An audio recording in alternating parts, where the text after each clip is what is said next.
Welcome to the Chillness Room, Episode 3. Two dragons crossed my mind this morning, and they had a story to share, and I'd like to share that story with you. It's called The Two Dragons. Part 1. The Cave. High above a valley brushed with mist, there was a cave cut deep into the mountain's shoulder. Smoke drifted lazily from its ground. Two dragons lived there.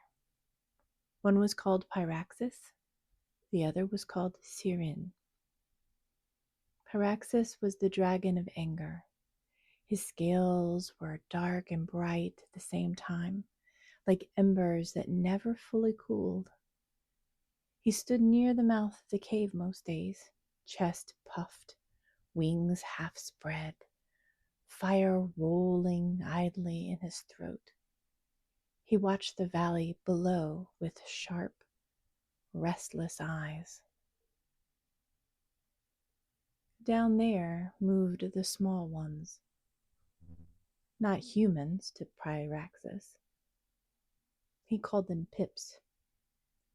Tiny, breakable, loud in their fear, always waving sticks, always throwing stones, always building things that made noise and smoke and trouble.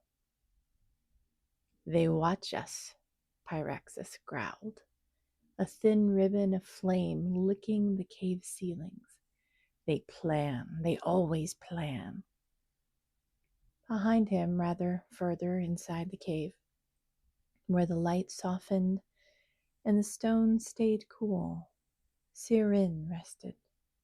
His scales were pale, almost pearl-like, catching the glow of Pyraxis' fire without reflecting it back. His breathing was slow. You could feel it in the cave walls. They're afraid, Sirin said gently. Fear looks like planning when you're small. Pyraxis snorted. Fear becomes danger. I stay ready. His tail lashed once, sharp against the rock. I stay awake. Sirin opened one eye. How does that feel? He asked. Pyraxis stiffened. Anger was always ready with answers, but not that one. I feel strong, Pyraxis said quickly. I feel prepared. He paused, fire pulsing brighter. Necessary. Sirin did not challenge him. He never did. Instead, he shifted slightly, letting his wings fold more comfortably around himself. I feel anger too, Sirin said. I know how to call it. I know how hot it can burn. Pyraxis turned, surprised, despite himself. Then why don't you feel like I feel? Sirin looked out toward the valley, where the pips moved like ants through grass.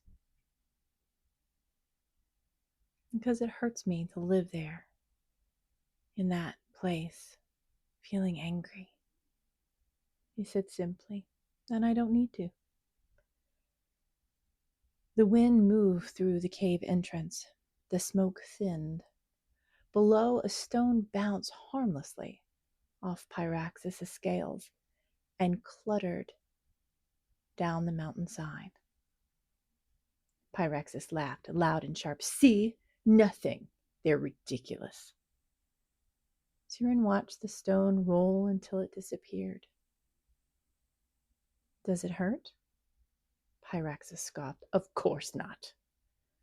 Sirin nodded. Then maybe what you're guarding isn't your body. Pyraxis' fire dimmed just a fraction. The valley stayed quiet, and for the first time that day, Pyraxis did not breathe flame.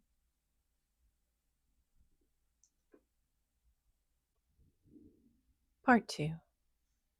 What lies beneath the fire? The cave grew quieter after Siren's words. Pyraxus stayed near the opening, but his wings lowered slightly now, no longer stretched for battle. The fire in his throat still burned, but it no longer spilled out on its own. "They will hurt us," Pyraxus said at last. His voice was lower, less certain. "They always try." Siren did not argue. Instead, he asked, "What do you imagine would happen if you didn't meet them with fire?" Praxis let out a sharp breath. Smoke curled upward. "They would think I was weak." "And then?" Siren asked. "They would come closer," Praxis said. "They would throw more stones. They would bring sharper things, bigger things." Siren nodded, as if this made perfect sense. "And what do you feel when you imagine that?" he asked. Praxis turned away, claws scraping stone. "I feel ready," he snapped. Then quieter, almost to himself, "I feel tight." That word surprised him. Siren noticed but didn't react at all. "Show me," Siren thought without saying it. Another stone flew up from the valley below. It struck Pyraxis' side and fell harmlessly away. "You see," Pyraxis said quietly and quickly, "nothing." Siren walked closer now, his presence steady and unhurried. "I don't mean your scales," he said softly. "I mean here." He gestured toward Pyraxis' chest, where the fire lived. Pyraxis opened his mouth to answer and then stopped. For a moment, the cave held its breath. "They're afraid," Pyraxis said finally. His voice had changed. Peace had not replaced anger, but it had made room beside it. "They look at us and see power they don't understand." "Yes," Siren said. "And when fear has no understanding, it becomes sharp." Pyraxis frowned. "So you think I should do nothing?" Siren shook his great head. "No, I think you already do too much." Pyraxis bristled, but the fire did not flare. "I could burn them all," Pyraxis said in a breath. "I know," Siren replied, "and I could join you." That landed a little differently. "But if we do," Siren continued, "their fear will grow teeth, and they will bring it back to us again and again." Pyraxis was quiet. Siren went on. "Peace is not the absence of anger. It's choosing where to live, how to be." He looked out toward the valley, where the pips were already retreating. "You live at the surface," Siren said kindly, "always guarding, always braced." Pyraxis swallowed. The fire in his chest then softened. "And you?" Pyraxis asked. "I live deeper," Siren said, "where nothing needs to change for me to breathe." The cave filled with a different kind of warmth. Not heat, but ease. For the first time, Pyraxis wondered what it might be like to rest there, too. Not forever, just for a little while. Part 3. Choosing where to stand. The night came quietly. Stars rose over the valley, and the pip's fires flickered small and distant. Like thoughts losing their urgency, the cave cooled. The stone held its steady patience. Praxis did not take his usual place at the mouth of the cave. Instead, he sat further back, closer to where Siren rested, not deep in the cave, just enough to feel the difference. It was uncomfortable. His chest tightened. The fire stirred, waiting for permission. Something feels wrong, Praxis muttered. Siren opened his eyes. Different often does. A sound echoed from below. Shouting, metal clanging, the scrape of tools. Praxis tensed instantly. Flame surged to his throat. There, he said. You hear that? I do. They're preparing. Yes. They'll come. Perhaps. Praxis growled, smoke spilling out. You said peace doesn't require change, but everything out there is still the same.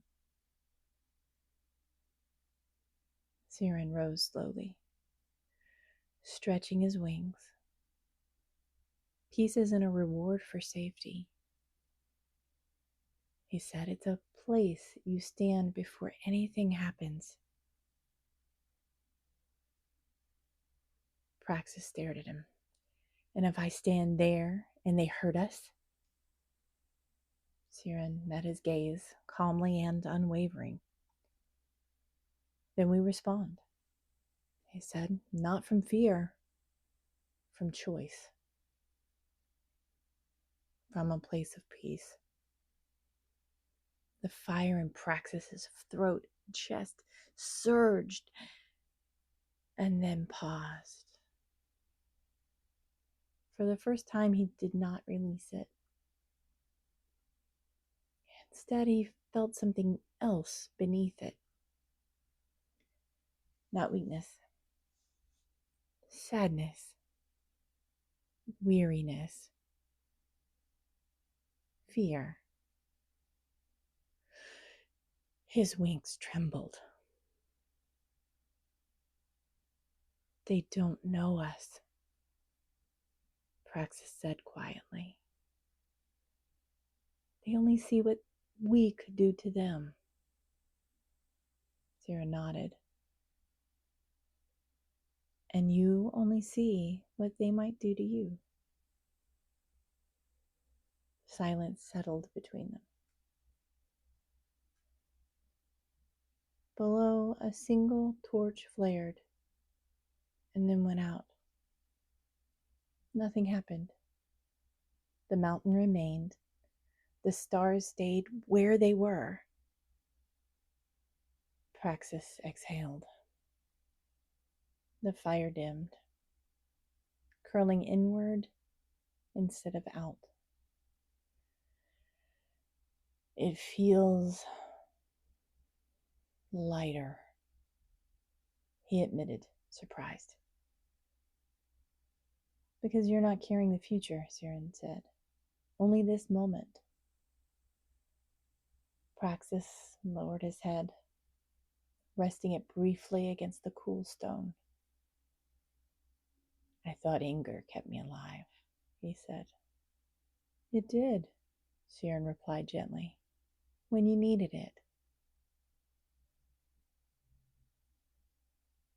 They sat together then, two dragons, both capable of flame, neither ruled by it.